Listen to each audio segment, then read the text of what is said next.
So the BBC, the British Broadcasting Corporation, has become completely anti-British. Who would have thought? The new plan that the BBC have is to ban Rule Britannia and other, obviously, pro-British songs and national anthems and all the things that we have because they're controversial. People are sensitive when it comes to songs. It could trigger people. So as you know, we have the BBC proms every year, and they're planning to ban Rule Britannia.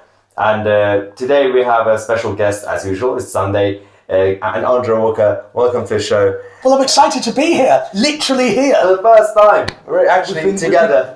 We've been talking about doing this together for weeks. God, that sounds dodgy. But we've been talking about being in the same room for several weeks. It just hasn't happened. Are we socially distanced? We are socially distanced. Let's just clarify. There is 1 metre plus.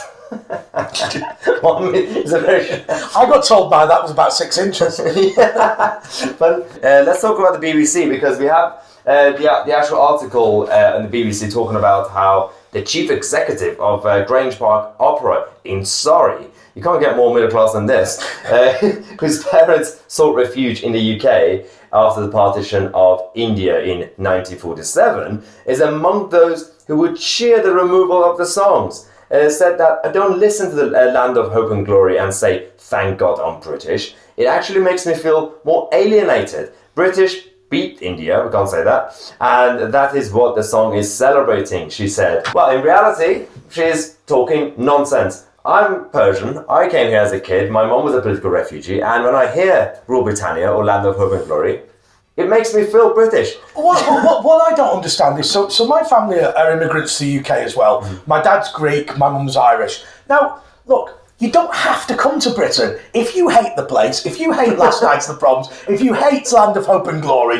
if you hate Rule Britannia, don't come here. You know, if you don't value this country, if you don't like this country, if you don't like the traditions of this country. And the other thing is, of course, about the Last Night's the Proms, look, the average 14-year-old does not watch the Last Night's the Proms. No. It appeals to a very specific demographic. So it's something that I look forward to every year. Now look, you know, other people might look forward to X Factor, but nobody's suggesting that on, I don't know, The Voice, we all get our flags out and sing Land of Hope and Glory. It's horses for courses. Yeah. But there is a thing now, Maya, where if I don't like it, it gets eradicated for somebody else. Yeah. So you're not allowed to have that. So, and I just think it's grossly unfair. For me, I think Land of Hope and Glory is a great song. I think it's rousing. Well, my issue with the BBC is that if they want to be anti-British, or whatever sentiment they have, fine, but you also have to change your name. You can't call yourself British Broadcasting Corporation. Oh, and get off the coin as well. Because the thing is, they hate your viewers. They have no respect for them. There was a time, and I bet half the people watching this show remember it, when Newsnight was a reasonable thing that political people sat down and watched. No more. But it doesn't matter that Lewis Goodall's biased. It doesn't matter that Emily Brainless is biased. as long as they're on the coin, as long as they're getting paid by the licence fee. Well, speaking of Emily Maitlis and Lewis Goodall, now we have the situation where a few days ago Lewis Goodall wrote an article for the New Statesman, I believe. New Statesman. And it was very biased, and people actually criticised him, saying that, he shouldn't be able to write it, but then the BBC and his friends defended him. People forget that back in 2007, Emily Maitlis joined as a contributing editor or something of The Spectator, and after a couple of days, people kicked off and the BBC banned her.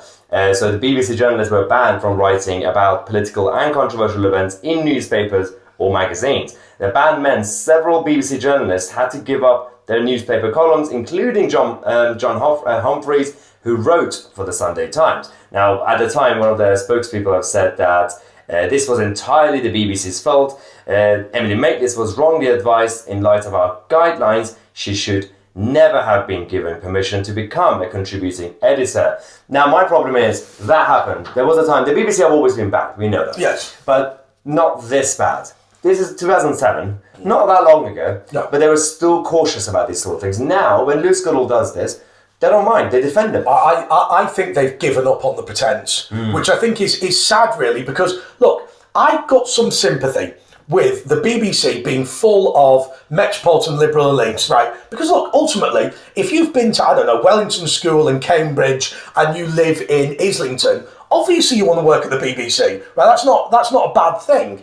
But in those days, at least they used to pretend and used to attempt to be unbiased. Now they've just given up. Lewis Goodall is campaigning to become leader of the Labour Party. The campaign is active, and he's now using the BBC to do it. But of course, remember, there's another element to this.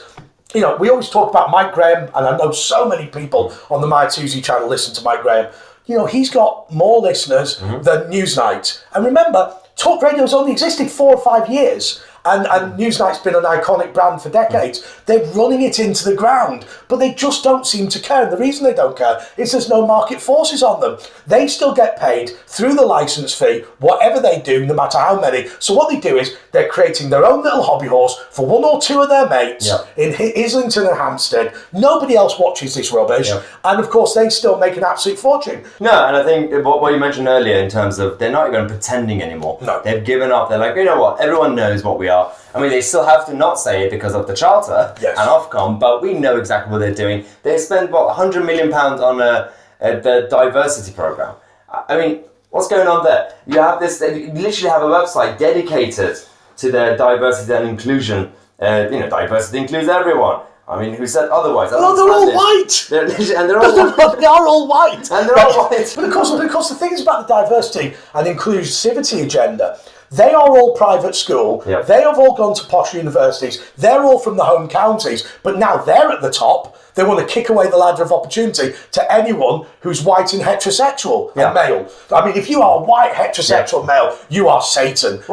Despite the fact that they're all that as well. I know, but the irony is that they always rant about diversity, and by diversity they always talk about skin colour, gender, how many legs we have and all that stuff. But at the same time, they're spending £100 million on that. But the true diversity, which is diversity of thoughts and ideas, doesn't exist because they're all the same. They've all gone to Oxford, Cambridge. They've all had their middle class families from Surrey or whatever, and they're trust funds. I always say that they believe in every type of diversity other than diversity of opinion. Basically, and I think that's a reasonable point. Now, look, in terms of the number of Persians in the UK, that box is ticked if My Tousi appears regularly on Newsnight. Doesn't happen though, does it? No. Because it's like Margaret Thatcher. She's the wrong type of woman. Well, I was told, I was confronted by one of the BLM supporters recently, and it said, "But I said I'm brown." I said, "But no, you're not a real brown person. You're not real brown because you're right wing. So you're no longer brown. You're now suddenly white because you're right wing." Like.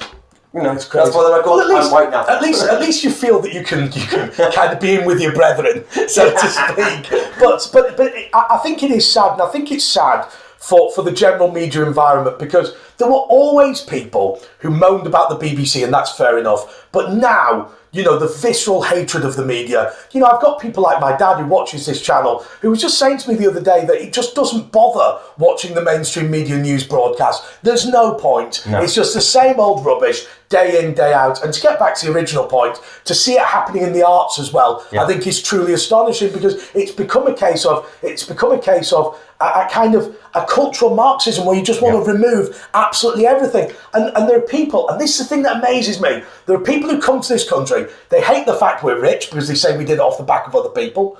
They hate our culture because they say it's somehow abusive or racist or whatever. And I think, what is it about this rainy place that was good? I mean, what do you want? Also, this country is so bad. It's so bad that people who come to Europe to seek refuge or whatever, they don't stay there, in France or Germany. They want to come here. Yeah, we are so bad that people want to actually come here. They go on dinghies illegally, go through a dangerous route to get here because it's so bad. And also, Mike, remember something. If you are sat in the south of France and you've decided that you want to move to Luton, right, it must be there's something good about Britain, because no disrespect to Luton, the weather's not great, is it? Let's be totally honest. It's no south of France. No, it's not. But I guess Prosecco is cheaper here than champagne in France, so that's probably what. But I mean, to finish this, I mean, the BBC prom thing with the Britannia stuff, I have no problem with any organisation to do whatever they want, remove the songs, but it's because we fund it. The taxpayer is funded and it's a public body. That's my issue. But it's also the Harry and Meghan thing. If you think about this, right? So Harry and Meghan appeal to those people who would vote to have a republic in the United Kingdom. Right, so all of the people that are going to be really, really pleased about the changes to last night at the proms are not going to watch it anyway. And so essentially what you've done is you've kind of ruined it for people who would watch it in exchange for appeasing people who were never going to watch it. And you just think it's complete barking madness. But it's fine. You don't need to watch it because we are the media. You don't need to watch the BBC. Subscribe to this channel and subscribe to Andre Walker's channel. We're going to put the link up here, but also in the description as always. Now, Andre and I are going to go get ready without obviously social distance studio to prepare our video. I want to do down the barrel of the camera. You've got to subscribe to my channel. Look, I think about 18,500 of you have subscribed already. It's been absolutely phenomenal. We exceeded 1 million views today, you know.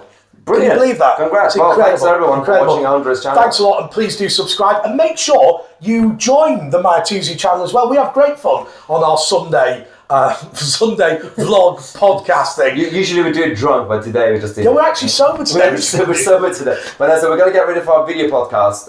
If you're a member of the channel, check out the community page. You'll see the video there about 8 p.m. If you're not a member, check out the link in the description. Or go on youtube.com/mytousi/join. I'm MyTousi, and that's Andre Walker. We'll see you guys in the next video. Au revoir.